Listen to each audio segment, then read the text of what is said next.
Welcome back, everyone, to episode 17, right, Hereth? 17. 17 of the They Fly Now Show podcast. And this week, we are joined by a very special guest, and we will be talking about Kylo Ren. I think this might be our first or second sequel trilogy episode, right? I believe it's our It might be our first, besides our comparing sequel hate to prequel hate. second. I would say second just because Yeah. the Luke episode, we talked a lot about Last Oh, Jedi. yeah. And then did, true. comparing sequel hate to prequel hate, even though I technically count it because you were talking a lot about the plot details and like how the fandom reacted to it. But, True. So we're going to be talking about Kylo Ren here on the They Fly Now podcast. They fly now! They fly now! They fly now!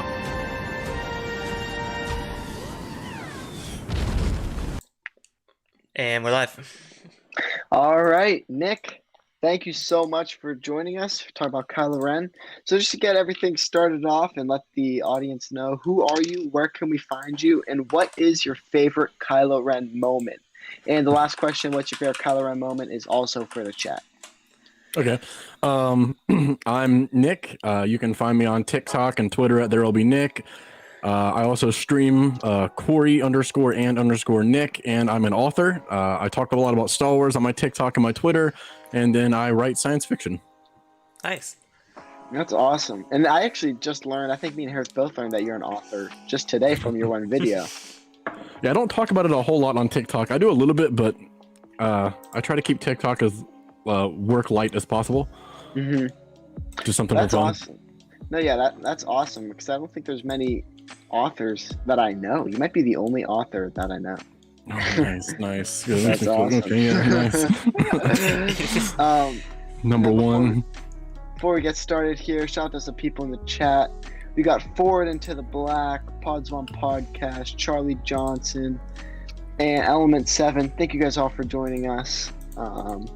Yeah, we appreciate it. So let's just get right into it. Into Kylo Ren. We're going to break it down by a few subcategories. We'll talk about Rise of Kylo Ren, which I have not read, so that's going to be all those two. Then we'll talk about Kylo in The Force Awakens, Last Jedi, and then The Rise of Skywalker. So, yeah. Yeah. Let's break right in.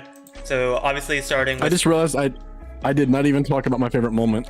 Oh yeah, what is your favorite moment? That hit me as you were doing that whole talking about all that. I was like, wow, I didn't even answer his last question. My favorite Kylo moment period would just be the whole fight he has with Rey in Rise of Skywalker. It's like my favorite thing in Star Wars ever. Oh. Solid. What about you, Hereth? Favorite Kylo Ren moment? Oh, it's kind of hard because it's technically a Ben Solo moment. It's the conversation between Kylo and Han when he finally makes his decision to come back as Ben. Mm-hmm. I just love how it mirrors The Force Awakens. It's the perfect moment for him. True. I would probably... See, I would either have to go when he kills Snoke, so I think that's just a badass way of killing him, or the reach behind the back lightsaber. Ben Solo moment. Also in the chat, Kieran Barr says the Steelers aren't flying now. Yes, we are. Let's go Steelers. Monday Night Football. Oh my God. And then Brooke. So if you guys don't already know, Brooke B_Dazzler on TikTok. She has an Etsy store at Far Far Away Factory, who we shout out every week. She sells some really, really awesome Star Wars merchandise, and we may be getting some They Fly Now stickers from her, which is really awesome, and we appreciate that so much. So yeah, and Cal Fourier, thanks for joining us. So yeah, sorry, extended that intro a little bit too far, but yeah, take it away, Hereth. But yeah, again, before segueing and realizing the mistake, but yeah, so. Obviously, with the Rise of Kylo Ren comics 4-issue miniseries, we have a lot of stuff that dives into Kylo Ren's character as a whole, and the book starts off strong with the introduction, picking off exactly where we were in Last Jedi with Luke and Kylo's flashback. So I was gonna have to ask, of course, what are your thoughts on Kylo Ren's confrontation with the Temple, and the obviously spoilers to the comic, him not killing the Jedi in the Temple? Me? Yeah. Sorry. Oh, okay. You're the only guess. So I was like, I do and I don't like the revelation that he didn't kill the Jedi. I like it because it makes the redemption as Ben more believable. But I don't like it because I'm not a fan of the redemption of Ben, and I like Kylo. yeah. First I was conflicted on it as well, but when I started thinking about it more with Kylo Ren's character arc, it started to make a lot more sense for what Kylo Ren as a character as a whole means in the overall like sequel trilogy. And again, I really like how it kind of ties back into the Rise of Skywalker more, because it does really set up Palpatine's return, and they do it in a really smart way, because again, Charles Soules is the greatest.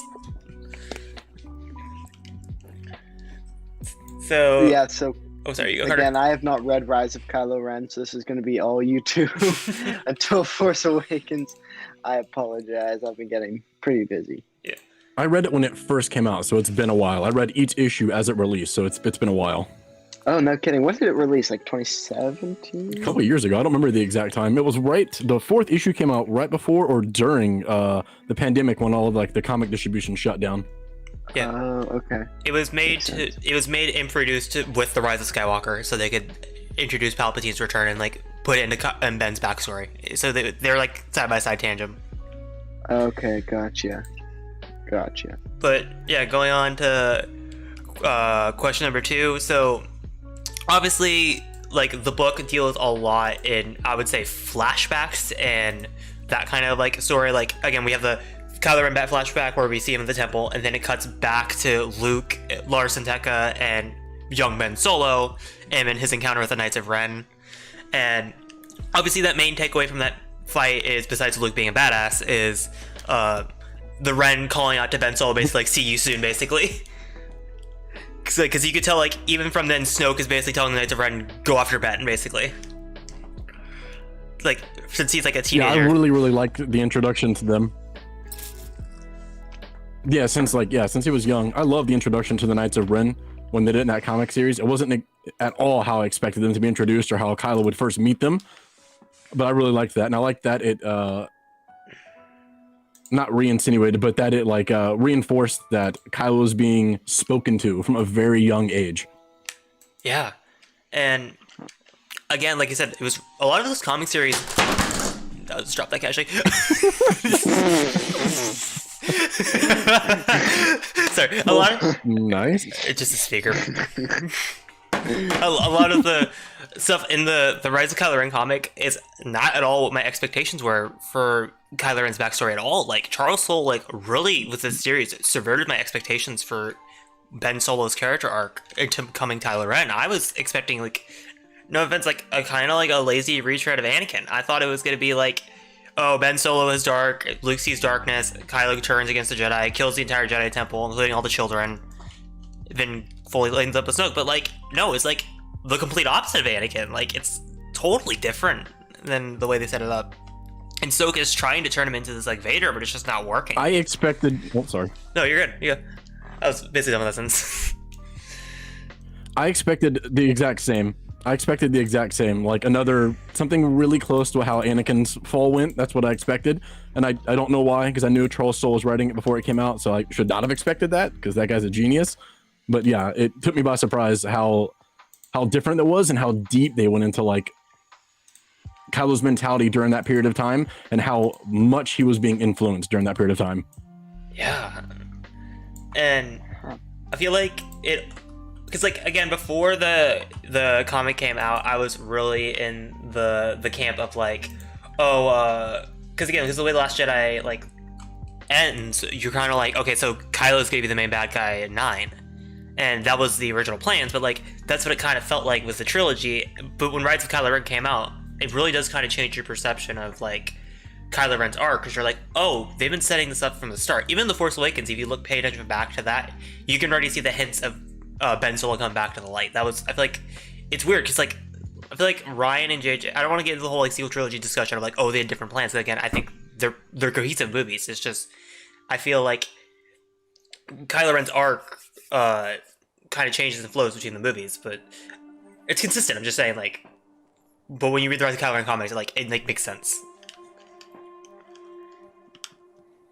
Oh, I agree with that completely. I think that Ryan and JJ had probably differing opinions on what should happen to Kylo. Like, it's consistent what they did in the movies, but it feels like maybe they both wanted to go a different direction. I still think it worked out and it flows well, but it didn't feel to me like Ryan was fully setting up for Kylo to be redeemed as Ben. Yeah, and then again, it makes sense within the trilogy itself, but like if you look at the individual films and like look at the beats, you're like, oh yeah, that doesn't make sense. Yeah. Kind of like the same way like Vader and Empire and A New Hope, like you could tell like the beats, like, oh, Vader was definitely not set up as the main bad guy in A New Hope, but they make it work in Empire, and then Vader Return of the Jedi is like, oh, he's gonna get redeemed. It like comes out of nowhere. It's kind of the same effect. So what are you talking about? That's like, completely always been the plan the whole time. Lucas always knew that. He's talked about that a million times. He never changed his mind on anything. What do you mean? Never. Luke and Leia kissed? No, they didn't. What? That actually did not happen. No, it didn't happen. It was actually Luke. It was the clone that kissed her. Luke.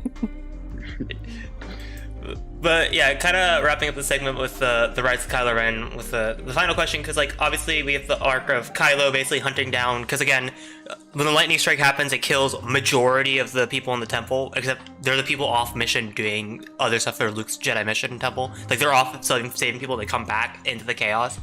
And Snoke's final test to Kylo Ren and the Knights of Ren are kill the Jedi these kids and take over. And once Kylo does that and bleeds his crystal, we get this like amazing ending of like Kylo turning around going, I feel cold, and it cuts to Rey on the desert and the Force Awakens flashback of screaming like come back, and Rey feels it too. It's so little girl Rey. Yeah, it's little girl Rey. Oh, what? Mm-hmm. Yeah. Showing that the dyad was there from the start. Like it was planned from the start. Palpatine started when they were children. Huh. So what? It's like Kylo and doing his moment, and then it like Kylo says, "I feel cold," and it it turns around and it cuts to Rey. Oh, what? Showing that the dyad's been there. Yeah, that's really cool. That's really freaking cool. Well, from what I understand, a dyad itself is natural. It can't be created. A force bond is created, but a dyad is natural. And Palpatine created a bond between the two of them that, like, I guess strengthened, but their dyad would have been there from when, I guess, Rey was born, since she's younger. Yeah, Kylo's 10 years older than Rey, canonically? I think she's younger.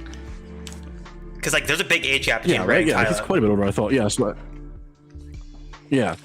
From the moment she was born, the dyad should have been present, if what I understand is correct, that a dyad is natural. That's what it says in because one of the Secrets books, that a dyad is natural. Yeah, because in Secrets of the Sith, correct me if I'm wrong, but Palpatine says him and Plagueis tried to create one, but then it didn't work because and then he tried to create it with Vader also, and it didn't work because it's not natural. Which is a whole nother thing that... Yeah. Like, force bonds can be created, that's the point, but a dyad cannot be created from what I understand. Yeah. Of course. Yes. Yeah, that's what I have also... That's what also I've gotten out of that. I love the Secrets books. I love the Secret books too. Because, again, I've been doing a mini-series on my YouTube channel, discussing different things and Palpatine's different point of views on stuff. It's it's interesting because the way it's written in that context. Mm-hmm. Again, not getting too off topic, but yeah. No, yeah, for sure. And then is that kind of it for Rise of Kylo? Is that all? Anything else you want to touch on, Nick? No, honestly, it's been so long since I've read it. I don't know if I can remember other really specific details. I'd have to read it again. I remember really liking it though. It was really good. Mm-hmm. Oh, for sure. You're all good.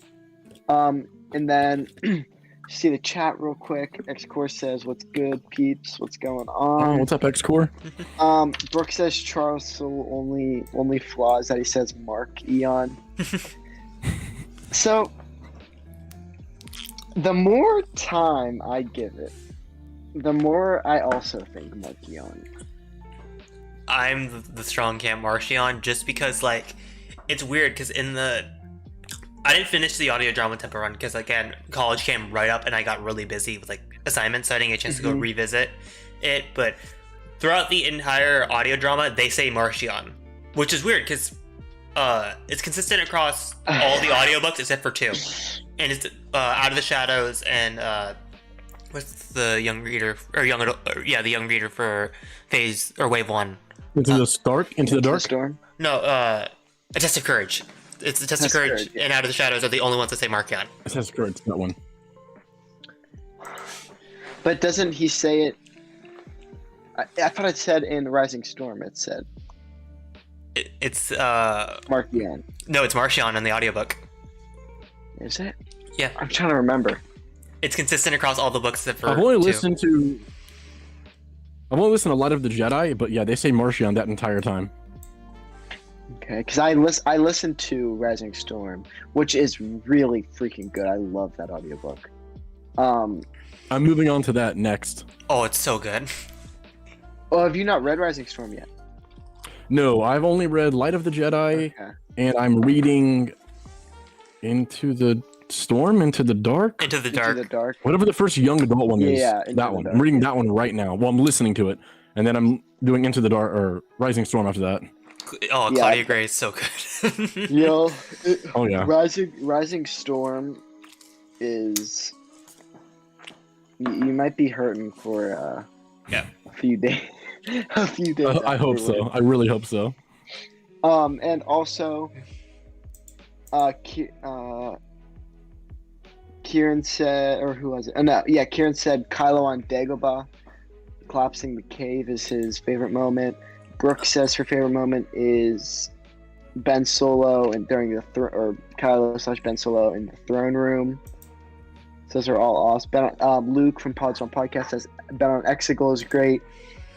I would have to agree. Yeah. But yeah, I think let's get into Force Awakens, and so the first time we see Kylo, I think it's a pretty sweet introduction. That whole first scene is like crazy when he stops the bullet, and everyone's like, "Holy crap! Did he just stop a freaking bullet?" And then holds it right up to Poe's face. That's like so crazy.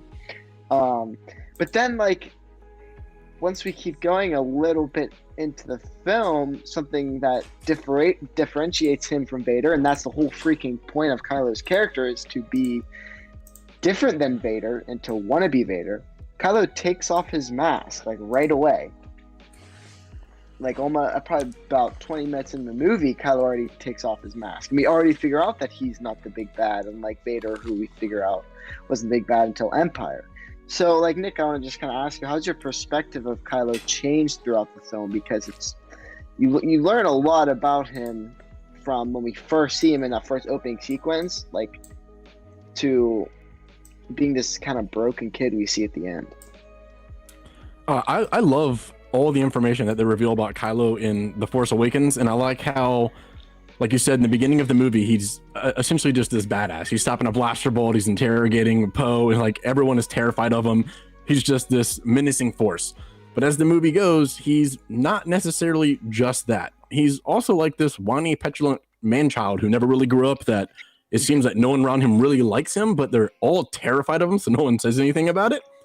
I definitely thought he would be a Vader kind of clone from the first scene when you see him, and then JJ did a really good job of subverting that as the movie goes on and giving a lot of depth to Kylo Ren. And then by the end of the movie, he's more than just even the villain or this whiny person that no one likes. He has a lot of depth to him. Like you see a lot of that when he kills Han. But I don't know. I loved Kylo a lot in the first movie. I mean, I love Kylo period, but my favorite Kylo is in The Force Awakens because he's just this menacing force that's also like this whiny man-child. And I thought that was a really cool dichotomy of a villain, like someone that everyone wants to tell him to shut up, but no one's brave enough to do it. And it's like the Jimmy Kimmel skit. That is so funny when they're... I'm pretty sure it's Jimmy Kimmel. And it's like Kylo... Oh, SNL. Yeah, SNL. Oh, at work?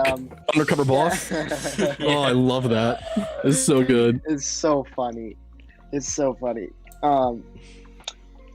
I forget. They're like ripping on his lightsaber. Yeah.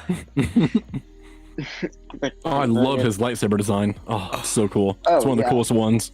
Yeah, it shows like Yeah, his... and, like, Oh, sorry, you go. sorry, you go. Oh, it's like it shows like his cracked personality in a way.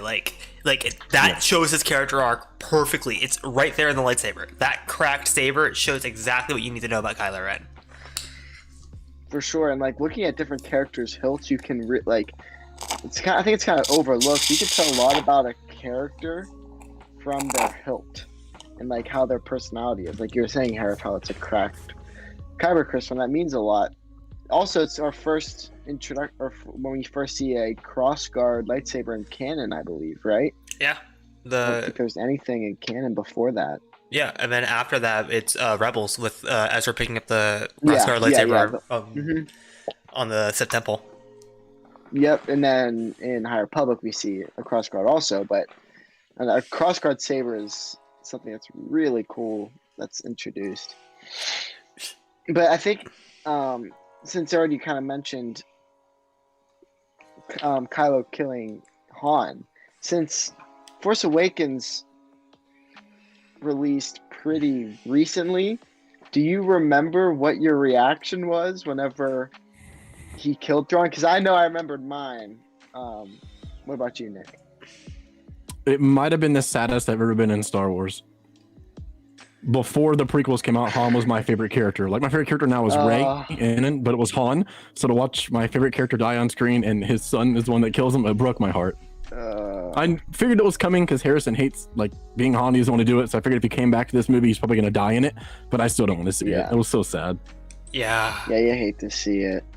What about you, Hereth? Do you remember? What broke me more wasn't Han's death. It was Chewie's reaction to it that always gets me. When Chewie starts screaming and starts shooting all the troopers and blowing up everything and he hits Kylo, I was like, I'm gonna go get him, Chewie!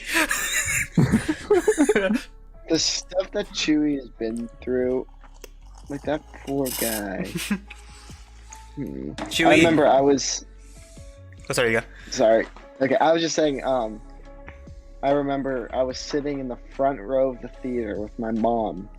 I was like, no! It's like, I mean, yeah, I guess you can kind of expect it just because Harrison really hates being Han for whatever reason. So, like, I guess you kind of see it coming. But yeah, like you said, in the arms of his own son, that's something that really just hurts. And the funny thing is it was brutal. I love how Harrison loves being Indiana Jones. And like he'll be playing it like till the end of time, but like Han, he's like, nah, I'm out. No, yeah, for sure. But yeah, and kind of with, sorry if I just take the whole Force Awakens since you did the whole you're good. Kylo. But so.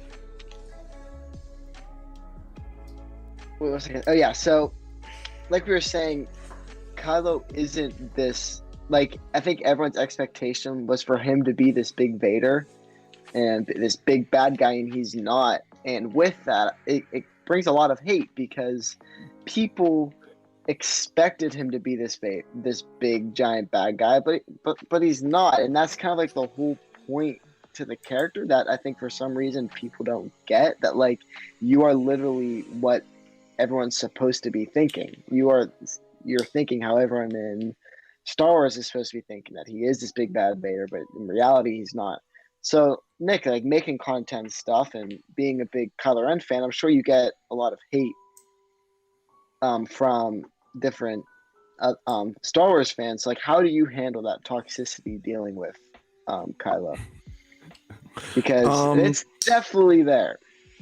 I'm probably not the best person at dealing with it because I have zero problem calling them out and being just an ass to them. I don't know. I've always been a very big proponent of if you want respect, you give it. So when people come disrespectfully, I will be disrespectful right back to you. But when people have like legitimate gripes and they have issues and they want to talk about it, like I'm open to a discussion on that. As long as you have, you know, like, as long as you're treating things fairly and saying things that are contextually true. That's true. You know what I'm trying to say? Yeah. No, yeah, for sure.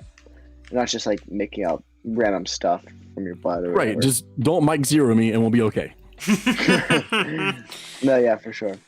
I remember one time I was at it was like me and a couple of my friends were having a sleepover, and somehow they're big, whatever, those kind of fans, and I started talking.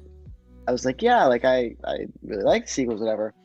They're like, yeah, Kylo is just a wannabe Vader, and I was like, it's like that's kind of the point.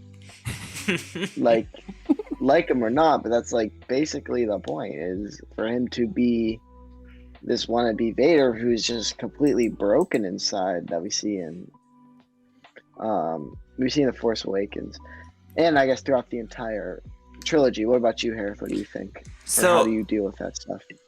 not really how I deal with that, but like in relation to The Force Awakens, I feel like most of the problems is people are not looking at the context of The Force Awakens duel between Rey and Kylo. People are preemptively going, "Oh, Rey's a Mary Sue because she beat Kylo."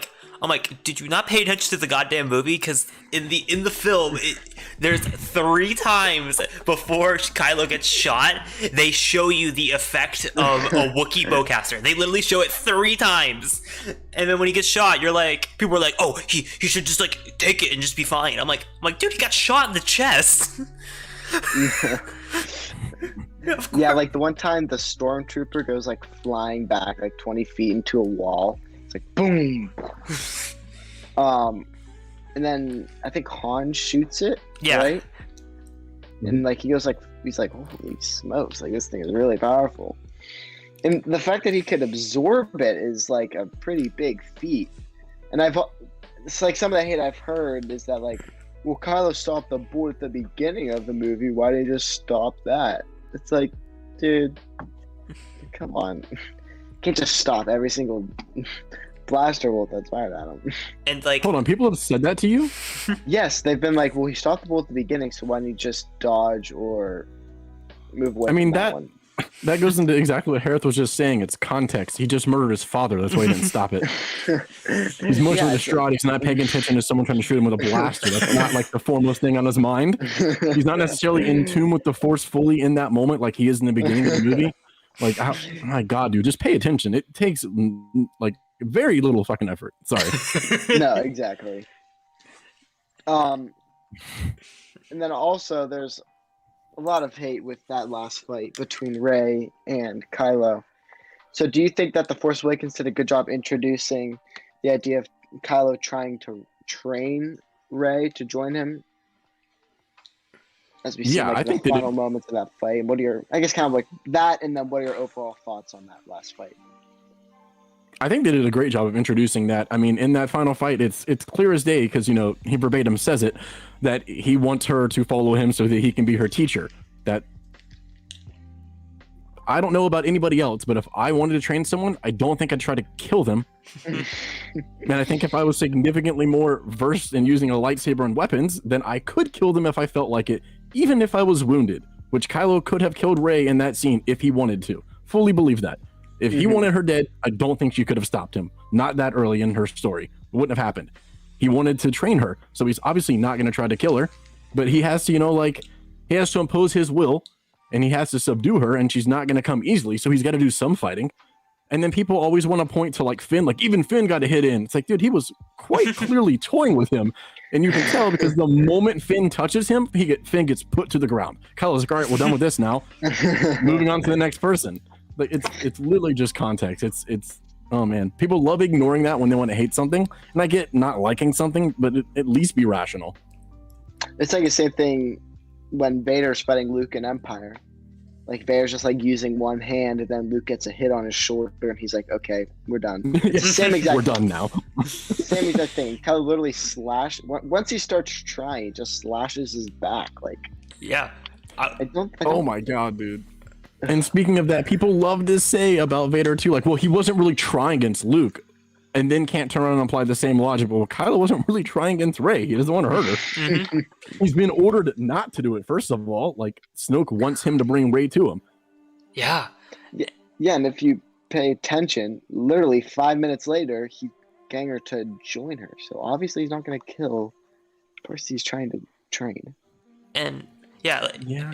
like I said, I was gonna read the Empire duel. You and I were on the same page exactly when you said that. Like, because you think in the context of Empire, Luke pushes Vader out the window and Vader hides, and then he's like, you know what, I'm going all out, basically.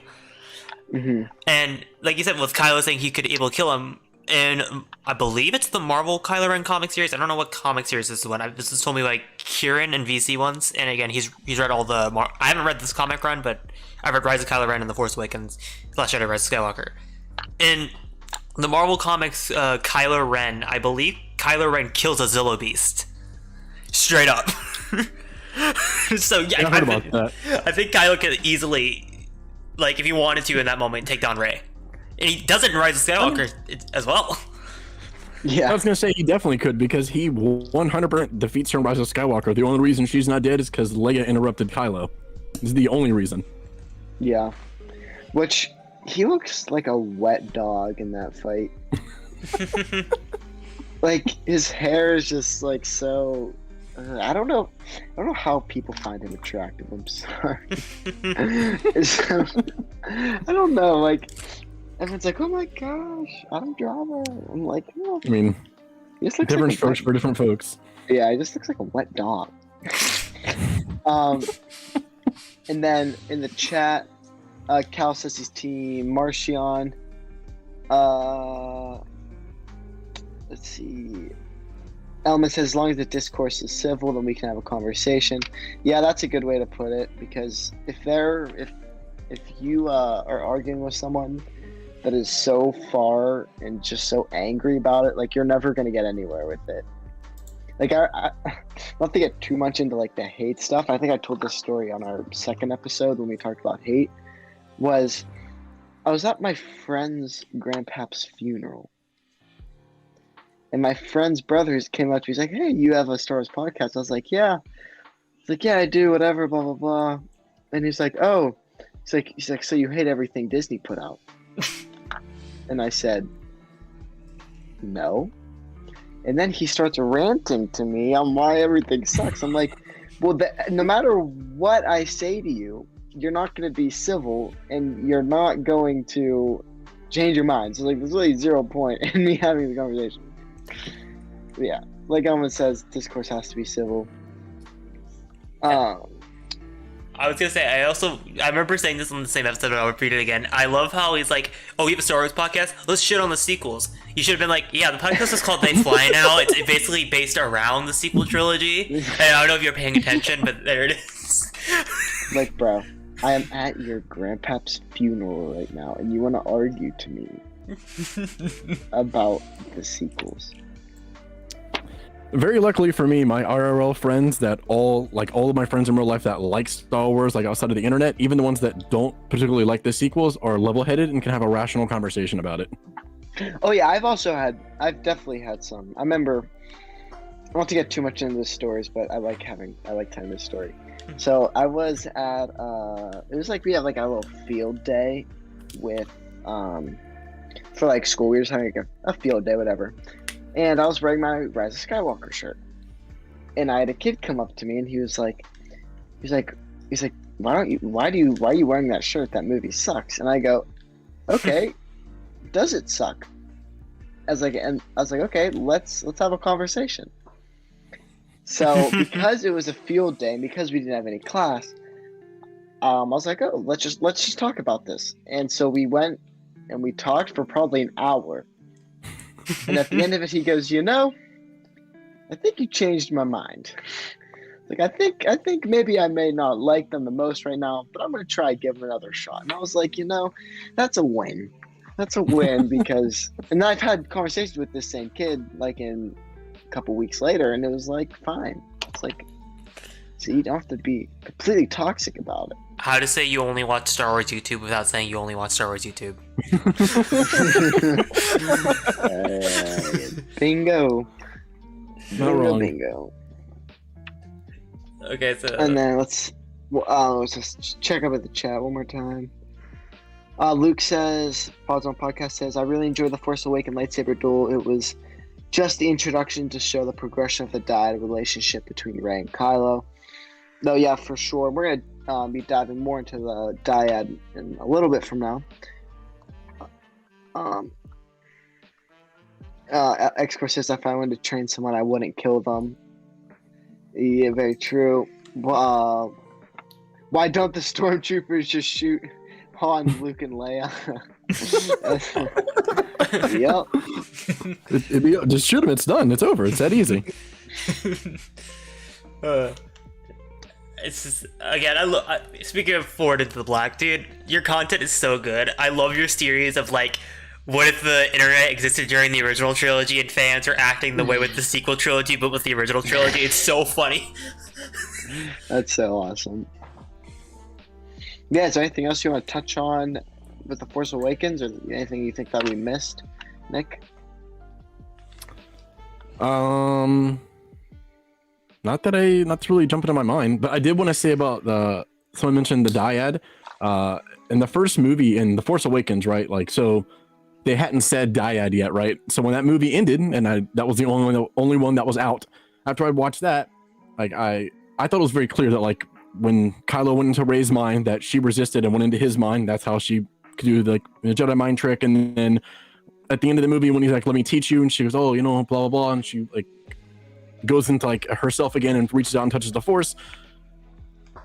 I was really confused as to what the heck was going on there, because they hadn't said dyad yet. So I was like, do they have some kind of Force bond, or is Rey like unbelievably intensely powerful and doesn't know it, to where she can just read people's minds and learn everything that they know instantly? Like, what is happening here?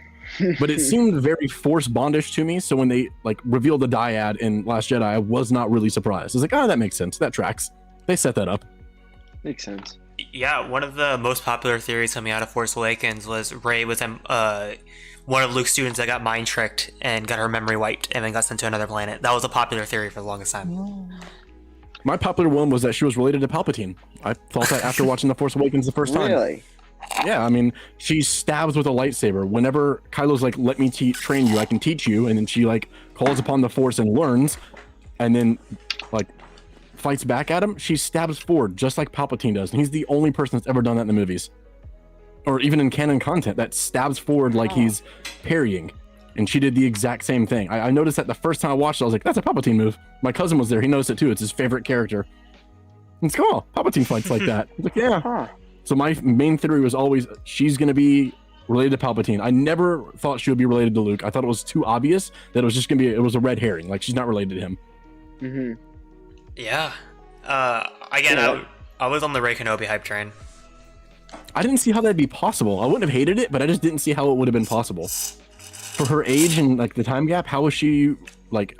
How could she be his daughter? It was the granddaughter. It's same as Palpatine. But who were his kids? It was the Corky. Corky. It was the Corky Corky. Kenobi had kids. I guess. Right. I mean, yeah, maybe. True. That could have been. That's funny. Speaking of that, I saw a really weird theory recently. Again, I don't think it's true. I think it's just someone like headcanoning like what they want on Rey into like her arc. Someone tried to headcanon that Corky's daughter is the person that marries the clone of Palpatine's, like basically Palpatine's son that's an unaltered clone that is not Force sensitive, that has Rey, is Corky Kenobi's daughter. I know. I was like, when someone said that, even at the end, he's like, "Yeah, this is probably not true. I just want Rey to be a Kenobi." At least he admits it. Well, she will soon probably be an actual Skywalker by bloodline if they keep doing what it seems like they're hinting at that they're doing. Yeah. And again, I love the people that are like, "Oh, the sequel trilogy was not planned." And then I love how like in the recent text it said since 2014, Rey was always planned to be a Skywalker. J.J. Abrams said he thought about opening, not even thought about it, he wrote it in the script to open the movie with Luke's hand floating in space, his severed hand. Yeah. You don't get much more planning than that. Wait, to start the movie with Luke's severed hand? Yes, in The Force Awakens, he was going to start the movie with Luke's floating hand floating in space, his severed hand. That may have been a bit awkward to watch. He was going to do it either start the movie or in the beginning of the movie. Like, for anyone that hasn't heard of it, like Google it. He said in an interview or like a video interview or a written interview somewhere. I don't remember exactly where it was, but I read and or watched it that he talked about wanting to do that, and I was like, that would have been. I don't know if I'd like that, but that's an idea. Yeah. Huh. Someone did like a fan render of it online. You could see someone they like rendered a scene out with Luke's hand. If you want to see how it looked visually, it looks kind of weird, but I'm gonna look that up, Hereth, if you want to start. A Last Jedi, yeah. The best. Yeah. So ripping into Last Jedi, obviously picking up right up with Kylo is right after the Force Awakens, and I gotta talk about one thing before we get to that scene. I love the like smash cut with Luke say like when he goes like, "Where's Han?" and then like it cuts to Kylo. Like that's one of my favorite smash cuts in all of Star Wars. Like it always just gets me. I was like, when that happened, I was like, "Oh shit!" It's one of my favorite moments in like the saga. So obviously, I feel like in general, most of the Kylo and Snoke scenes lead up into obviously the end game with Kylo betraying Snoke. So I was gonna ask, like, how do you feel that Kylo's betrayal of Snoke furthers his development and obviously the sequel trilogy or in general? Visually, I thought it was fantastic. It's one of my favorite things that they do in any of the Star Wars movies. The visual of him turning the lightsaber as Snoke is talking, telling Rey what he's gonna do, but he doesn't fully I guess read his mind properly, or he does read his mind properly, but Kylo is able to do exactly what he's telling him, but with a different intention, which I think is really cool. He's able to mask himself like that. So like visually, I think it looks awesome, and like contextually, I like that he kills him, and then it seems like he's gonna take over, but he doesn't want to just take over. He wants to throw the past away and like start something new with Rey, which I also love, like that concept. Like, let the past die, let's do something different. We're not Jedi, we're not Sith, let's move on. I like that. Even though I always want Jedi and Sith, I still, like, conceptually, that was awesome. One of my friends in real life made the parallel, and I never thought about this because again, I watched Last Jedi 2 times in theater. On the second viewing, he pointed out to me, he said that scene very much mirrors Anakin talking to Padme in Revenge of the Sith, when Anakin's like, "We could build a new empire," and yeah, I can see that. I was like, "Oh, I never really thought about that angle before." Like grandfather, like grandson. So yeah, like again, it's funny because like Last Jedi for me, when I first saw it, I loved it. Then I went through the phase of like, when like, because again I was like a teenager when it came out, so like a lot of like other creators like influenced me, and then now I'm back again liking it. So it's like, and yeah, like well, I think a lot of those creators also liked the movie, but then but the clips were in the hatred, so hated it, so they're like, "Oh, I'll hate it too." Yeah. So yeah, again, I love that whole throne room sequence. It's by far one of the best moments in the saga, and yeah, God. And then people like try to hate on it, like the choreography, like sucks because like Rey kicks and then 3 people go flying backwards. It's like Grievous had like the hilts of his sabers like changed like 4 times, and they're literally just Luke's saber that's green, or Luke like the Skywalker saber that's green. One of them's like Obi-Wan's, but it's green. Like, come on. Like, if you slow down any action scene, you'll find flaws in any action scene in any movie. If you take any action scene and go frame by frame, like how people like to pick that apart, you'll find flaws because it's not real. Mm-hmm. It's fake and they're making it look real. Yeah, it's not gonna be perfect. Like I saw this thing, I forgot exactly what it is, but it's in the Revenge of the Sith Obi-Wan Anakin fight, and there's like some scene where they like switch lightsabers or something, but like no one talks about that because everyone likes that fight. But no, for some reason everyone likes to hate on the throne room. I always bring up in Revenge of the Sith, Palpatine is using Anakin's lightsaber for a majority of the fight. Is he really? Mm-hmm. They just colored it red. That's kind of funny. It's actually really funny. But that fight also shows a lot with like the dyad and how they're because it kind of sees them like working together in one of our first real introductions to the dyad. Yeah. Again, I would say Last Jedi does also have one of my favorite scores because I love the moment where after the Snoke betrayal happens and Rey and Kylo are looking at each other with like the Force theme playing. Yes. And then like how just like the sound design there is just so good. It is. It's so good. But my favorite part of that fight is whenever Rey's getting, like the one guard is like holding her, like about to stab her, and she like ignites the saber like through his head. Yeah. It's awesome. It's so awesome. I also love in that scene that there's a little throwback to The Force Awakens when Rey and Kylo are calling for the lightsaber and it flies into Rey's hand. After Kylo kills Snoke and calls the lightsaber forward, Rey's hand comes up out of the frame and catches the saber because it comes to her again. I didn't pick up on that. Oh yeah. I like that.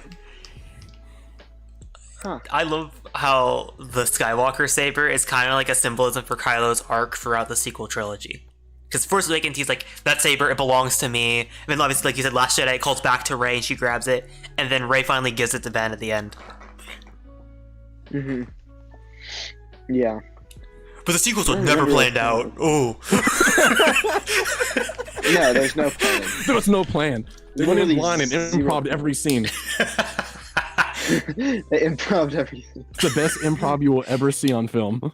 They managed to improv an entire 3-movie arc that was coherent. That's insane. Oh yeah, obviously. And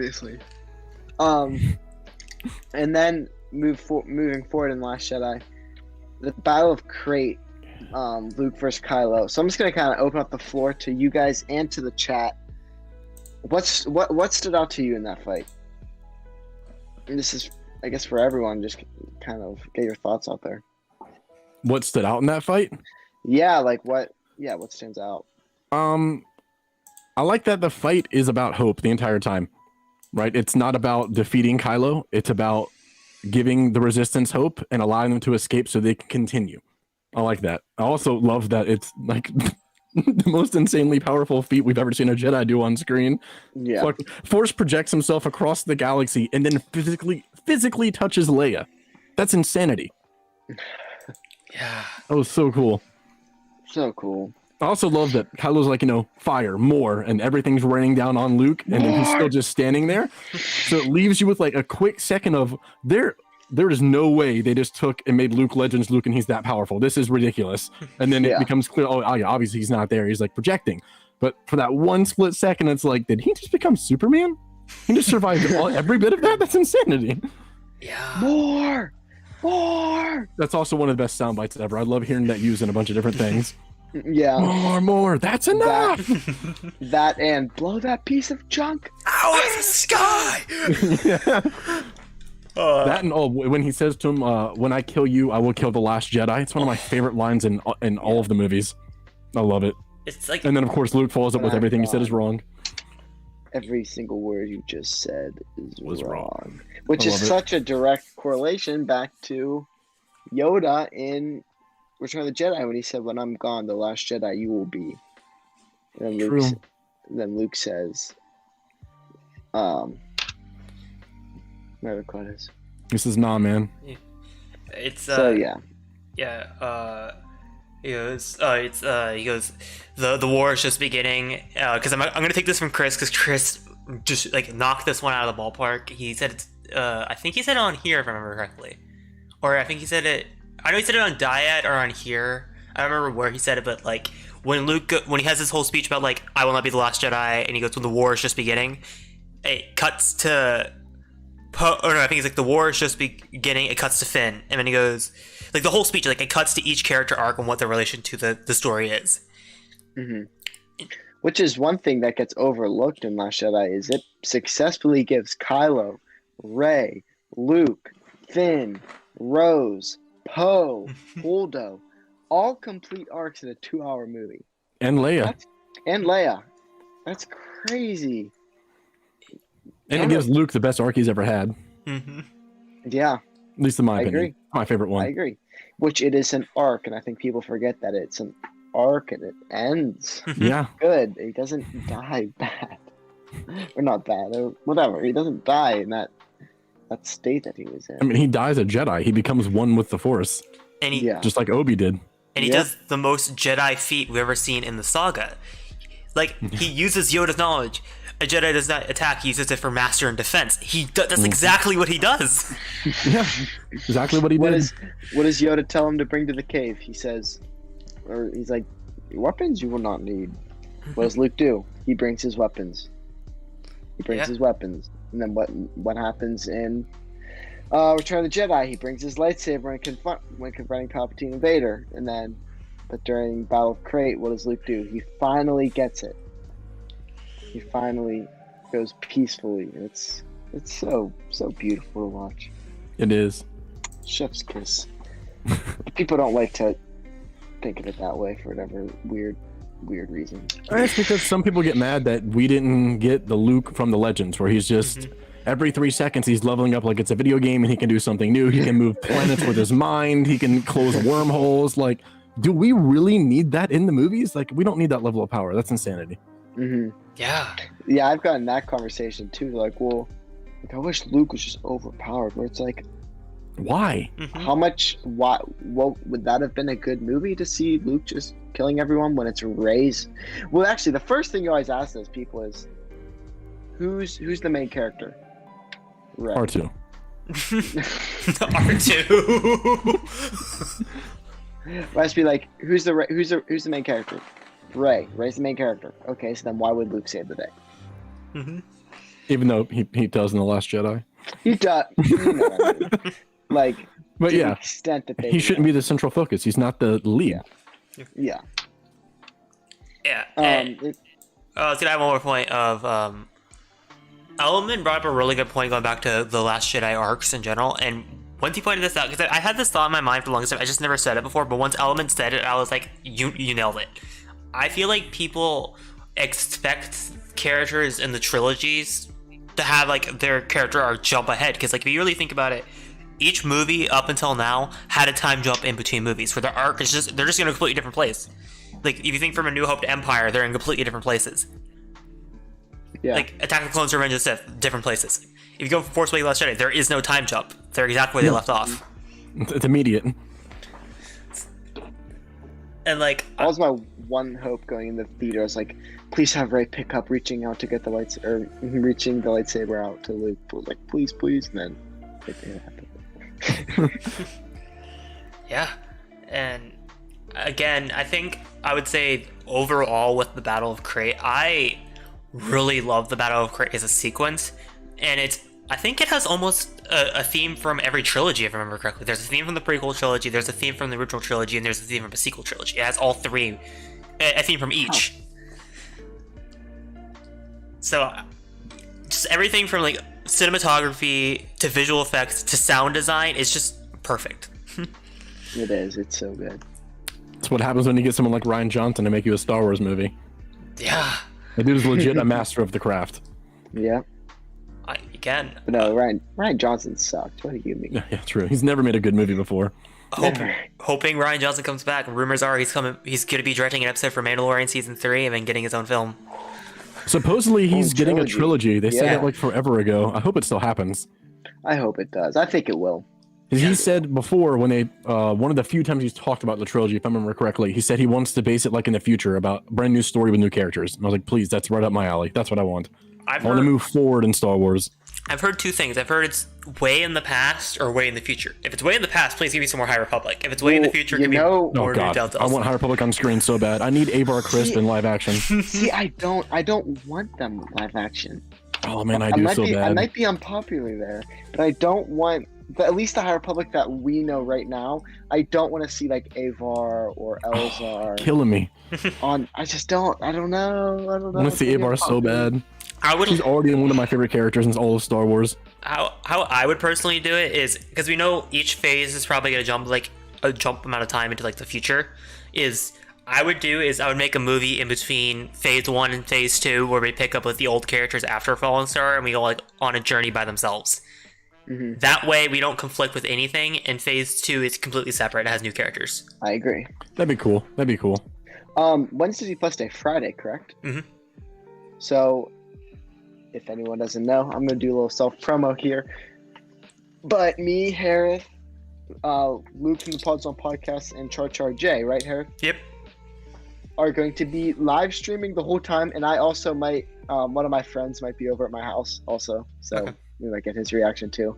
But we're gonna be live streaming our reaction to Disney Plus Day, so that should be like crazy. And I feel like that's gonna be the main thing about this Disney Plus Day is Ryan Johnson's trilogy.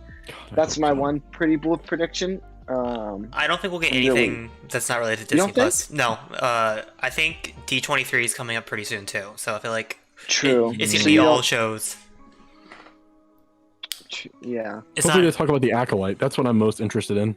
Yeah. Oh, but Acolyte isn't Disney Plus. Yeah, it's a If Disney Hereth Plus show. Productions is Mhm, correct. It is. It's a show. It's a Disney Plus show. I thought Acolyte was a movie. Am I stupid? No, it's a TV show. Oh, I'm stupid. But speaking of also some news again before getting back to Last Jedi, Rogue Squadron got pushed back a year. Yeah, I saw that. Okay. As long as Ahsoka doesn't get pushed back, I'm fine. It's Say- unfortunate about Rogue Squadron, but I don't like. It's not really a project I'm super looking forward to. You know, Yeah. like it's Star Wars, so I'm interested no matter what it is. But it's like, oh well, at least it wasn't something else like Obi or Yoda. I mean, no, like Ahsoka or Obi-Wan show or something like that. Like Yeah. at least it's not that. And, Yeah. Yeah, again, rumors are right now, I don't believe it at all, but the big rumor is, and again, this always cycles around every year, and I never believe it until I see it, is the rumor is Old Republic. gonna replace that, and I don't Yeah. I don't buy it for a second. What's I gonna don't replace buy that? it either. I've heard that there's been some random rumors going around from very unreliable sources that they're in production of an Old Republic trilogy. And that's gonna Oh yeah, take there was rumors. There was rumors that the Game of Thrones creators, that's what they were gonna make. That's like the movies they were making was the Old Republic trilogy. I'm so glad that that never happened. Thank God. Yeah. I want those guys as far away from Star Wars as possible. yeah. But I have a theory about the Old Republic. I think that they're remaking KOTOR, right? I honestly think they're remaking it and making it canon. They're gonna remake the game and remake the events of the game in line with canon, so it can be canon, and that's how they can fully bring Revan into canon. Yeah. I mean, I'm for it. I haven't played that, and I'm really excited to play the remake because now I'm to the point where like I was gonna start playing it, and I'm like, you know what? Let's just wait for the remastered version. And I know the whole story, but I've never beaten the game because I didn't play it when it first came out. Like I played it like 10 years later, and it was just so dated. I couldn't do it. I have this book. This. Oh, the I've Revan not book. read it. Yeah, I've not read it.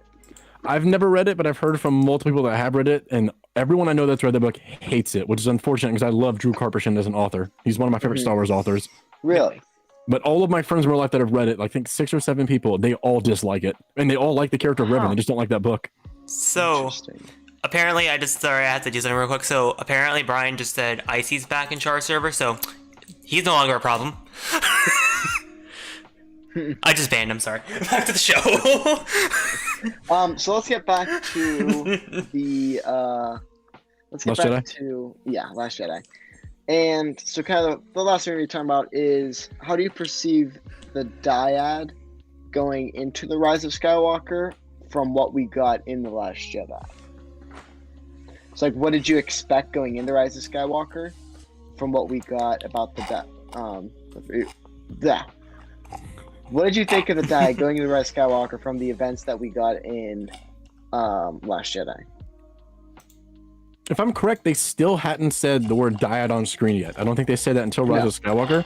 Mhm. So like it was very clear to me anyway after that movie that okay, they have some kind of like really intense force bond going on. They can like see each other across vast distances and talk to each other and stuff. So I honestly was curious is if they could like physically interact across distances. So I was wondering if that would be addressed in the next movie, which obviously it was. Mhm. But as far as like what wow. I just totally lost my train of thought. You were talking about how like they can Okay, well transfer matter across like distances, like the Last Jedi with the water on Octo, like when they were transferring. Right. Yeah. So I was curious if they were going to follow that and if they were going to follow up with that. And I also was curious what all could they do with their bond, right? Because we haven't seen them do really anything other than talk to each other through their bond at all. So obviously, like Rey was learning from Kylo, and in the Last Jedi, you can see that they talk to each other through the Force bond. So it's like, okay, well, she was obviously learning through that. So is it a two-way street? Are they? Can one learn something and then immediately the other person just knows it? Do they have to look into each other's mind? Like, how is this really going to play out, and what is it going to mean for like the rest of the story moving forward? And I honestly thought that because they had that bond, that was the biggest clue that they were setting up for a Kylo redemption. Is through the bond that they had, even though he like basically turned her away at the end of the movie whenever he asked her to come with him and she says no, and he seems like he wants to kill her.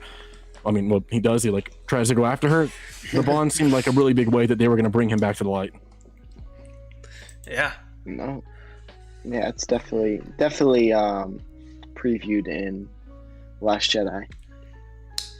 And then, here, if you want to get started into Rise of Skywalker. Yeah, going into Rise of Skywalker, I gotta ask the obvious, like, main thing that starts off with Rise of Skywalker with the opening on Mustafar and Palpatine's introduction. So I was gonna ask what are your thoughts on Palpatine's return overall and the opening of Rise of Skywalker. How do you mean his return? Like how it's presented in like the first couple minutes of the film, like that execution wise. Like somehow Palpatine has returned? Yeah, that kind of stuff. Like the basically the first act with Palpatine. Yeah. Well, so like, to start off with that quote, I hate that with a burning passion when people bring that quote up to like as a reason to hate on the movie. Yeah. What the hell are they supposed to say? Yeah. They don't know anything. Literally, somehow this has happened. What else could they say? If you can wrap something up in a movie in like one sentence, why use 12 paragraphs to convey the same thought? Yeah. Somehow he came back. We don't know. Let's move on. Here's the story. This is all we know from our perspective. But when like I loved that Kylo is on Mustafar in the beginning of that movie, and the fight. Oh my god, the fighting scene is really awesome. Dude. I love the way that's really slowed down. It's like typical J.J. Abrams style, slowed down in a million lens flares, but it just looks so freaking awesome. And that he's going to go find a Sith Wayfinder. When he first grabs the thing, I thought it was a holocron, and I got so excited. I was like, oh my god, what is this going to be? And I was like, oh, it's a Wayfinder for direction. So that's cool, I guess. It's not what I was hoping, but whenever he like picks the one dude up and like slams him down, and then he puts his lightsaber like pointing at the camera. Oh man, I was so excited. Oh, that's so freaking good. Yeah. He does some of the coolest fighting moves, like in all like fighting movements in all of the saga. I think I love his fighting style. And then the fact that once he gets to Exegol, he like doesn't give a crap that it's Palpatine. And he's like, oh, okay, you. He's like, I'll kill you too. Like, oh, yeah. And then whenever Palpatine's like, I have been every voice you have ever heard inside your head. Oh, I remember when that got revealed in the TV spot trailer for Palpatine. I don't know if you saw that, but like there's a TV spot they released before the Rise of Skywalker, basically just showing that entire sequence. Not the Mustafar stuff, but like Kylo going into Exegol. Mm-hmm. I love that TV spot because it's like a very slimmed down cut of it where it's basically Kylo going down and he goes, my boy, and like the whole like I've been inside your head, but it's like paced slower with the dialogue, and then it ends with Kylo throwing the lightsaber in Palpatine's face, and then it cuts into the trailer. he's like I killed Snoke and I'll kill you. You're like, oh my god, you're such a beast. If there's one thing Kylo is, it's fearless, that's for sure. Yeah. 100%. I also like the presentation of Palpatine being on the like the life support machine or whatever. Mm-hmm. Is as soon as they introduced that into the movie, I was like, oh snap, he must have like they're gonna fully bring essence transfer into like canon now. There's no other way he could still be alive, and that body is like super old and decrepit. It definitely can't be his original body that got thrown down a shaft of lightning. Like that's definitely got dissolved. So that when they first showed that, I was like, oh my god, that was one of my first thoughts was they're gonna bring Force essence like fully into canon. Like this is what has had to have happened here. Yeah. And cloning. Like he obviously was cloning things, which is something he does in Legends. Yeah, and I love how they explain away Snoke like within like that. They're like with just an image. Yeah. I love it. Oh, again, I know a lot of people get angry at like Palpatine's return, but like if you think about it from the broad saga, it's the only option that made sense besides Plagueis. But that's the only thing that made sense for who. It really is. It's the Skywalkers versus the Palpatines. That's the entire story of the saga. Is those two bloodlines fighting?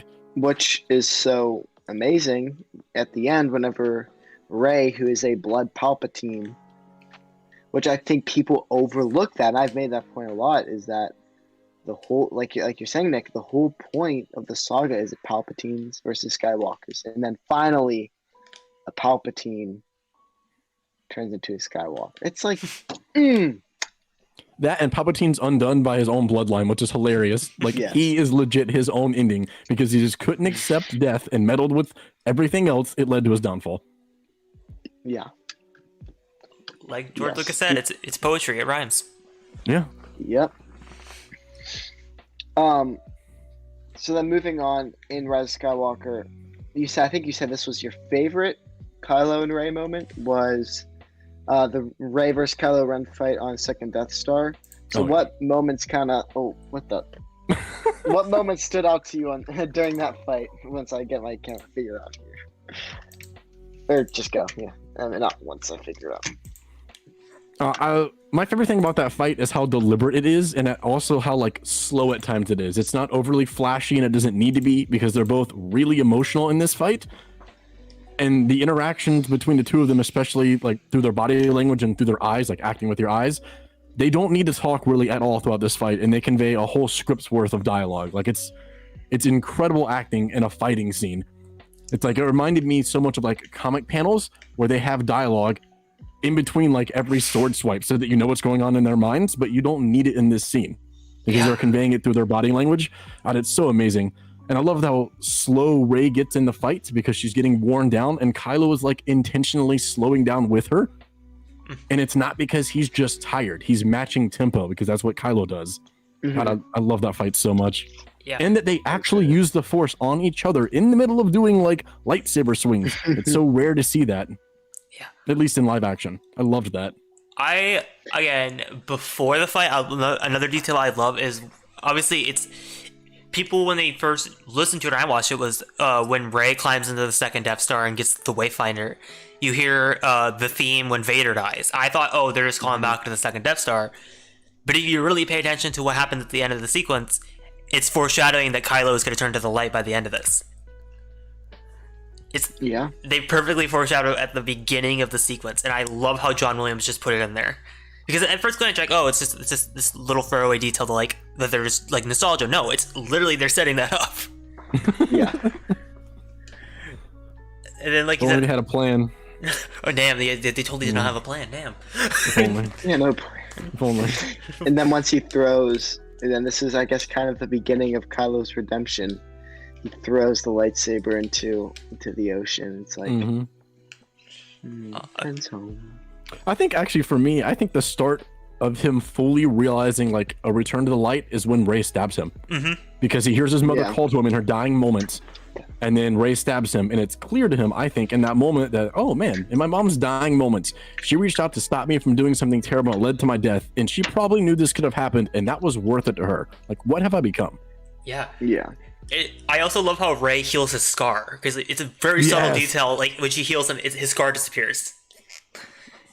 Yeah, I love that. They're like, well, force healing isn't a thing. We're not going to talk about that. Grogu does it first. Oh, and they released that episode literally the same week, 2 days before it's like 2 days before. I thought it was odd when they did that. I was like, man, it's coming out like on a Wednesday instead of a Friday. And then I watched the episode, and then I watched the movie. I was like, makes sense why they did that. I see now. We had to see the force healing first. I got you. Yeah, but no one hates on Grogu. Yeah, Little baby Yoda. Yeah, no one hates on Baby Yoda for doing it, but whenever he does it, that's it. I'm gonna start doing it. I'm gonna get the whole fandom to hate me.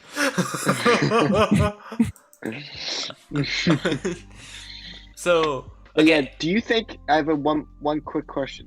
Do you guys think it was actually Han? No. It's just his mind, what he's seeing. So what he needs in that moment. I always thought it was. Again, I don't think this is canon, but I always thought it was Leia projecting Han. Oh, that's what I always thought too. That's awesome. I like that. That's exactly what it is. It's canon now. I don't think it's canonically accurate, but whatever you say. It has to be. It has to be. That's too good not to be. That's amazing. Actually, it's amazing. Because Harrison Ford did explain the reason why he did come back for that scene is for Carrie Fisher. That was the reason why he did that scene. It originally was Makes supposed to be. sense. It was really supposed to be Leia. Oh. So they obviously That makes sense. Because Kylo doesn't really hesitate before he kills Han, like he hesitates before he shoots the ship to blow Leia into space. Yeah. Yeah. Oh no, actually, he doesn't even shoot it. He hesitates and something else shoots it, right? Or is it him? Am I dumb? He's gonna shoot, and then like right as he doesn't pull the trigger, he pulls off, and then the other two ships shoot for him. That's right. Yeah, he doesn't hesitate. He just doesn't. He doesn't do it. He can't do it. But he killed Han. Yeah. Yeah. Yeah. That whole sequence is just so powerful. I love that scene because like it perfectly mirrors the scene of Force Awakens, and then it's just I don't know, the acting between Adam Driver and Harrison Ford is so good in that scene. Oh yeah. Yeah. And- So good. And then I know some people hate it, but I love the callback to Empire when he's like, Dad, and like, he chokes up, he can't say I love you, and Han's like, I know. And then he throws away the lightsaber. That always gets Typical me. Han. Classic Han. Yeah, love him. Oh, just thinking about it, it hurts. Yeah. But the sequels were poorly planned out. Oh. I think that's definitely one of the best emotional beats in the saga for sure. Is that I love that emotional beat. Yeah. For sure. And what always gets me about, again, because I kind of the same, I think I technically see the end of the sequence when afterwards, like when Rey's starting to throw like the fire, like the tree in the fire, because like you're still building on the moments from the end of that sequence of with Ben turning to the light, is when Poe and Finn and Chewie roll back to the Resistance fake, and they tell her that Leia's died, and Chewie's reaction as well. That always gets me too. Yeah. Oh. Yeah. God, Chewie had to be around to see like everybody die. Jeez. Yeah. Oh, and then Chewie's fake death. Oh god, dude. That broke me in the theater. I was like, they did not just do this to me. Yeah. And then Hereth, do you wanna? Yeah. Obviously, wrapping up with like Kylo Ren on Exegol, I was gonna ask, do you enjoy? I was gonna ask the question: do you enjoy Kylo Ren's redemption arc at the end of Rise of Skywalker, with him getting redeemed and him going against Palpatine? So when I first watched that movie, and the whole ending sequence happened where he shows up and like Rey heals him, and we go forward in the movie, and then he shows up and like helps her fight and stuff. I was actually angry. Okay. I was actually mad when he showed up. I was like, my god, dude. I was like, really? We're getting another like the bad guy turns good because of the girl kind of deal again. I was like, God, I don't want this shit. Like, I really did not want it. But when the movie ended, I was like, all right, you know what? Bravo. You did something I really didn't want, and then I ended up liking it when the credits rolled. I was like, okay, I liked that. Like in the moment, I did not want it, but you know, I'm not ignorant, so like I kept it in my mind. I was like, I don't want this. This is making me mad. And then when it ended, I was like, okay, I liked it. They did a good job with that. Yeah. Again, it's weird because like a lot of the criticisms to Rise of Skywalker, like the Rey Skywalker moment, Ben Redemption, and a couple other things, Palpatine's return, I honestly was like, I was just like, oh, I enjoyed it. Like it didn't like. Yeah, like I wasn't like, oh my god, this is like the best thing ever, but I wasn't like, oh, this is the worst thing ever. I was just like, oh, I liked it. It was good. I think it made sense. And like the Rey Skywalker thing, when people were obsessing over that, I don't get it. I thought it made sense for a character arc. Why are you all getting mad? I was genuinely surprised the first time I saw someone like point that out and hate on that. Like, she's not a Skywalker. I was like, wait, what? People have a problem with that? Exactly. It was like the most beautiful way to end the movies was a tribute and nod back to the Skywalker legacy. Like, how else do you end this saga? Who are you? Rey. Rey who? Palpatine. Credits roll. Like, oh, that was a shit ending. I love the edit from how it should have ended, where it's like Rey Palpatine. She turns out the red lightsaber, starts like running at the lady. Electrocutes her. Like, again, when it comes to like Ben Solo's redemption, I love also the shot when Rey and Kylo like turning its Palpatine and like with them together like in sync with the dyad. I was like, ah, fuck, here we go. I saw someone slow down their fight of when they're separated at the end in Exegol, and he's fighting the knights and she's fighting the Sith assassins or whatever. Yeah. That when Rey, I think it's Rey, ducks like a blaster shot or something, Kylo, in the same moment that fight, ducks down, and there's no reason for him to have to do it. Huh. But he does it anyway. Like, he works it into a movement he's making, and it's unnecessary. He doesn't need to do it. Diet But he moment. does it right when she would. Diet- Yeah, it's a diet moment. He does it when Diet she would be moment. doing it. The person's fan theory was like, Kylo like sensed it coming, and he ducked, and she felt it, so she ducked. Like, he helped her. Oh, okay. And I was like, oh, I like that. That makes sense. That's cool. It's cool. Yeah, that is pretty cool. Huh. Yeah. Yeah, I would say, as much as I do enjoy that ending sequence with Tross, the choreography isn't the greatest. I don't mind the choreography. I really just hate that we don't get an extended fight with Palpatine. Like, he just electrocutes, gets shot back, and it's over. I was like, oh, like, this dude's like an amazing like fighter in his force, and like super strong in the force, and this is all we get. And it's like, oh, Yeah. all right. Yeah, I would say when it comes to that overall, when it comes to like Palpatine's like ending sequence, I knew it had to be Rey because A, she's a Palpatine, or she's blood by Palpatine. But secondly, Kylo already betrayed Snoke, so it wouldn't make sense if he killed her. It had to be Rey in that moment. Like, I know they needed to separate Rey and Ben at that moment. I just wish there was a little bit more with them fighting together. I really would have liked if like he fought the two of them like simultaneously, like a lightsaber battle, 1 versus 2. That'd have been awesome. Oh yeah.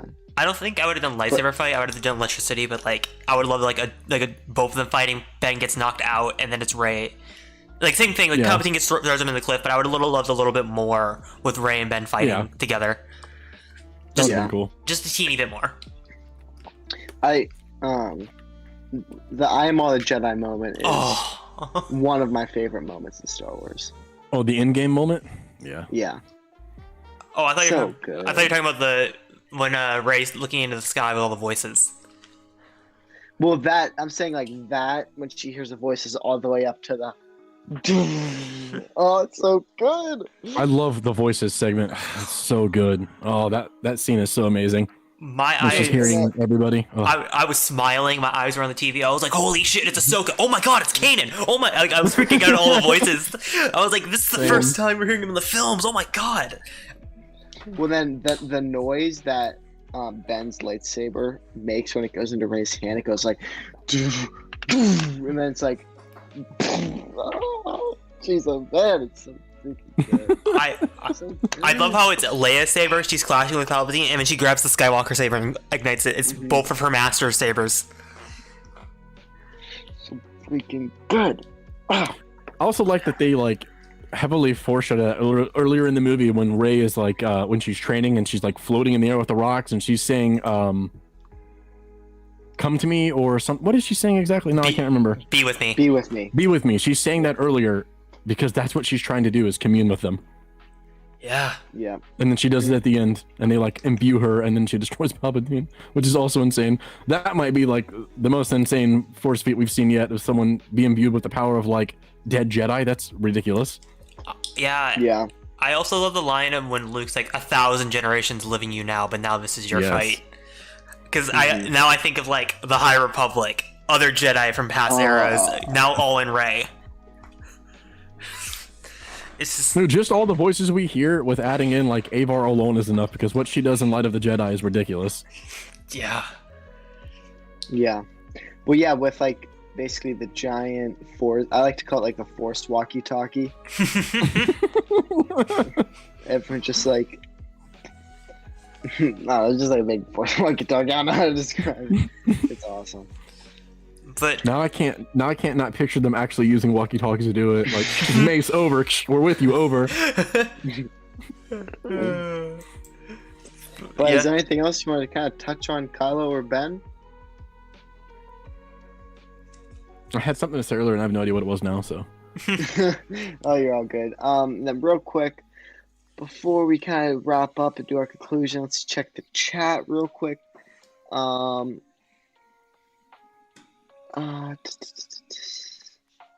Let's see. X-Core says Force Healing's been around since at least Return of the Jedi. He should have kept his saber. Ian is not good at stage fighting. That's the meta reason. Yeah, I mean, yeah, of what are course. you gonna do? That moment always brings a tear to my eyes. Luke says. Cal says Dyad healing is better than surgical droids. I agree. As a video game player, force healing was always a thing. Forward to the Black, I've read Revan twice. It does a good job elaborating on Revan as a character. It's a horrible story, though. Makes sense. Yeah. I agree with this comment at the bottom. He says The Rise of Skywalker should have been 45 minutes longer, and I 100% agree with that. It should have been 3 hours. I agree. Changed my mind. Just 45? I would have taken a 6-hour movie. I think they just I love The Rise of Skywalker, but my one gripe I have with it is that I think they should have visited one less planet. They try to cram so much into the film. I agree, but like, what are you gonna do? It's hard to wrap up a 9-movie saga. Yeah. Yes, it's very hard to wrap up 9 movies. I always joke about, again, I love Rise of Skywalker, but I always make the joke that the pacing is on hyperspeed throughout that entire movie. Oh, it is, for sure. And he foreshadows that when they're hyperspeed skipping. He's like, get used to this, because my story's about to do it too. I think that movie's really gonna age well. Oh, for sure. I think Star that Wars, and they all do. Jedi, yeah. I just really think that's going to. I love that movie. I think I'm gonna disagree. I think Last Jedi will age the best. I don't know. I think it will. I think it's gonna age well, but I think The Rise of Skywalker is gonna age very well. Yeah. Could just be me though. I think they'll have different camps, to be honest. I could see Rise aging better with Star Wars fans, but The Last Jedi aging better with like film fans overall, because it was made by an auteur, and it's so heavily influenced by something like Rashomon. I think that'll age very well with like film fans. Yeah. And Yeah. Cal4 said he has 2 points I want to bring up. First, he asked, how does Nick like the High Republic? From like what I've invested in so far, I'm in love with it. I think it's amazing. Yeah. Again, it's starting to become one of my favorite eras. Yeah, it's definitely one of my favorites. And then his I second. mean, I'm barely into it. Yeah. I've read Light of the Jedi. I think I'm like 1 or 2 issues behind on the comic series, and I'm just starting the young adult books, but I would already put Avar in like my top 10 favorite Star Wars characters of all time. Mm-hmm. Like, I love that character. And Elzar is not far behind. That dude cracks me up. Oh, You Elzar. need to read High Republic Adventures. Because, right? I'm pretty Yeah, I sure it's haven't read that. Adventures where Avar is Hereth. Correct me if I'm wrong. No, it's High Republic Marvel. It's the 20. Yeah, just the High Republic Marvel, yeah. Adventures is. Avar's the main. Yeah, High Republic Adventures is the comic series with the young Padawans cast of characters with Yoda. Okay. If you haven't Oh, I okay, haven't okay. read it, but from what I've heard, Avar is like the main character. Yeah. Okay, well, that makes me excited. Mm-hmm. Oh yeah. Yeah, because you need to read Rising Storm. So good. So good. Yeah, I'll get to it soon. He also says, give me Lord of the Rings style cuts for every movie in the saga, and I would Oh, that'd be awesome. Yes. I think the sequel trilogy is probably the most, and I would say Force Awakens doesn't need it, but Last Jedi and Rise of Skywalker are the 2 movies. I'm like, give me extended cuts. You could technically do it with Last Jedi. Yeah. You can't do it with Rise of Skywalker because Last Jedi has all the deleted scenes, so you could technically, it would be unfinished, but you could technically just take it into your computer and just edit the movie together and be like, there's an extended cut. Trosh, you cannot do that Yeah. because they haven't released any of the deleted scenes, and it's so annoying. Yeah. It is. Yeah. I mean, Trosh is already pretty long, right? It's 2 hours and 20 minutes. Okay. It's like, wait, what's the longest one? Is Last Jedi the longest? Yeah, 2.5 hours. Okay. Is it really? Still, all right. Huh. If I remember That sounds correctly, it goes Last Jedi, Rise of Skywalker, Attack of the Clones are the 3 longest films in the saga. Yeah, it was really long Attack when of it the came out. Clones is long, and it feels long.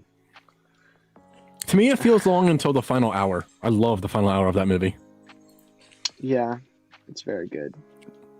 But I don't know. To me, it just feels so freaking long. Like I watched that movie, I'm like, oh, jeez, I ran for a marathon. Yeah.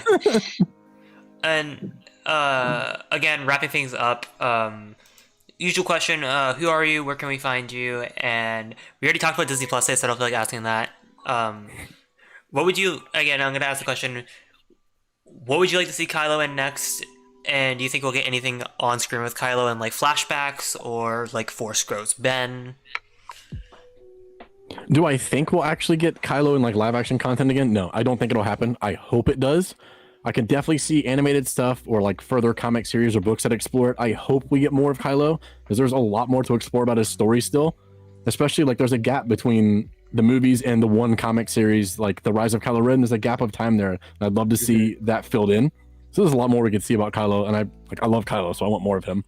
And as for who I am, my name is Nicholas Lawrence Carter. I'm an author. You can find me on my books on Amazon, and I'm on TikTok. There will be Nick, and then I stream on Twitch. My TikTok profile is like a thing that has all my links in it if you are interested. A link tree. Well, I have direct me because it's like Okay, I don't know. I same like thing. it more, but it's the same thing. And then the shots people on the chat. Forward into the black. California, X-Core Gamer Skills. Brian with the beard. I already said X-Core. Element 7. B_Dazzler, Kieran Barr, Charlie Johnson, Pods on Podcast. Yeah. Thank you guys all for joining us. I don't want to steal your conclusion, but just to make sure, Hereth, Friday we're going to be streaming ourselves and our friends over at the Pods on Podcast. We'll be doing a little dual stream talking about Disney Plus Day and our reactions to that. Interesting thing is they just announced today that it's not going to be a full stream like last year. It's going to be, they're just going to be dropping stuff randomly on like Twitter and that kind of stuff. So maybe at the end of the day we'll just do a big talk about everything. yeah, I think we can just I think we can do separate reactions and just talk about it and do a stream talking about it, like a round table. Yeah, for sure.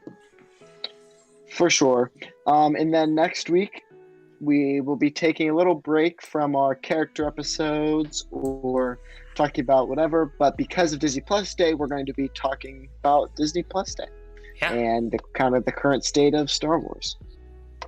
We like to do it like every 10 episodes. You like to throw it in there randomly because there's always Star Wars news to talk about, and this isn't a news show, but like we just like throwing it in there like periodically because there's always stuff to talk about.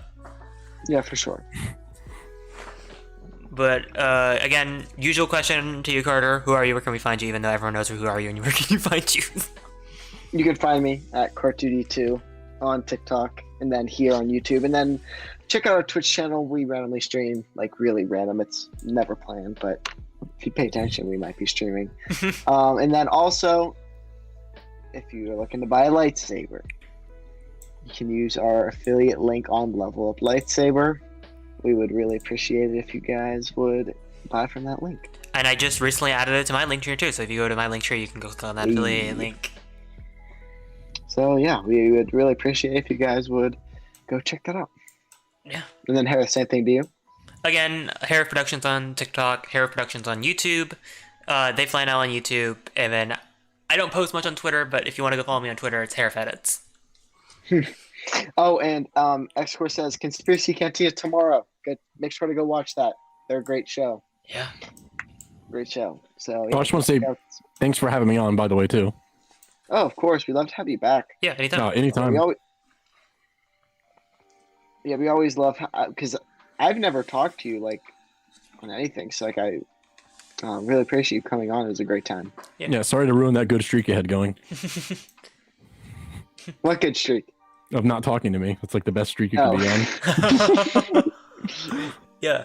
Speaking of Conspiracy Cantina, that's actually where I found you originally. It's when you and Jake were on for Ray. That's where I found you. I was like, oh, this is cool. I'm going to go follow him. Oh, right. Oh, I appreciate it. That was really fun. I love X-Core. Yeah. Yeah, they're all great. Jedi Master of the Paul is cool too, but I've talked to X-Core a lot more. Which X-Core? I need my Conspiracy Cantina shirt.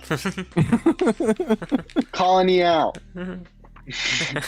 No, just kidding. But Hereth, if you wanna.